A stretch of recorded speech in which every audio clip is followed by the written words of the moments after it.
மாவட்ட நிர்வாகமும் பொது நூலகத்துறையும் இணைந்து நடத்துகின்ற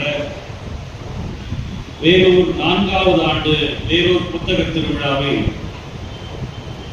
மிக சிறப்பாக 9 நாட்களாக நடத்தி வருகிற மாவட்ட நிர்வாகத்திற்கும் இந்தியாவில் வேறு எந்த மாநிலத்திலும் இல்லாமல் புத்தகங்களுக்காக ஒரு திருவிழாவை மாவட்டந்தோறும் நடத்தி வாசிப்பை இலக்கியத்தை மக்கள் மனங்களில் பதிய செய்ய வேண்டும் என்கிற மிக முக்கியமான ஒரு முன்னோடியான இந்த முயற்சியை செய்கிற தமிழக அரசுக்கும் இந்த நிகழ்ச்சி சிறப்பாக நடப்பதற்கு காரணமாக இருக்கிற ஒவ்வொருவருக்கும் என்னுடைய மாலை வணக்கத்தை நான் தெரிவித்துக் கொள்கிறேன். நண்பர்களே, இந்த நிகழ்விற்கு நான் வருவதற்கு காரணம் இந்த மாவட்ட ஆட்சியர் அவர்கள்.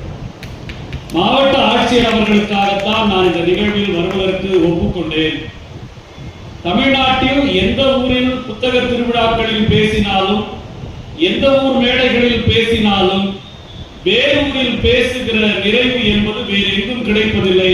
ஏனென்றால் வேலூர் தான் மேடையில் ஏறி பேசுவதற்கான பயிற்சி எனக்கு தந்த இடம் வேலூர். இங்க இருக்கிற காவு அரங்கம் தான் நான் முதல்ல ஒரு பெரிய அரங்கத்தில் ஏறி பேசுவதற்கான அந்த பழக்கத்தை பேசுகிற அந்த பயிற்சியை எடுத்த ஒரு இடம். நான் தத்தி நடந்த இடம் வேலூர். எனவே வேலூருக்கு ஒரு மிகப்பெரிய சிறப்பு உண்டு. எங்கு திரும்பினாலும் வரலாறுகள் நிறைந்த ஒரு மண் என்றால் அது வேலூர் தான். நாம் எங்கு திரும்பினாலும் எதை பார்த்தாலும் மிக முக்கியமான வரலாற்று சுவடுகள் நிறைந்த ஒரு இடம் நம்முடைய வேலூர்.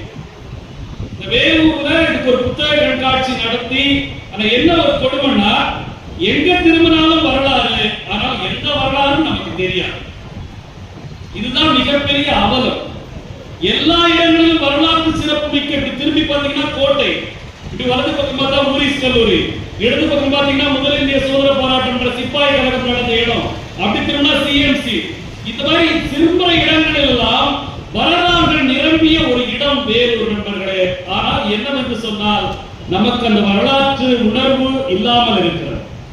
தமிழர்கள் இன்னைக்கு எப்படி ஆயிட்டாங்கன்னு சொன்னா, எந்த இடத்துக்கு குடும்பத்தோட போறோமோ அங்க குடும்பத்தோட போறதில்லை, எந்த இடத்துல குடும்பத்தோட போகக்கூடாது அங்க போய் நசுங்கி சாகிறது அப்படின்றது தமிழ்நாட்டினுடைய வழக்கமாக மாறி போயிருக்கு.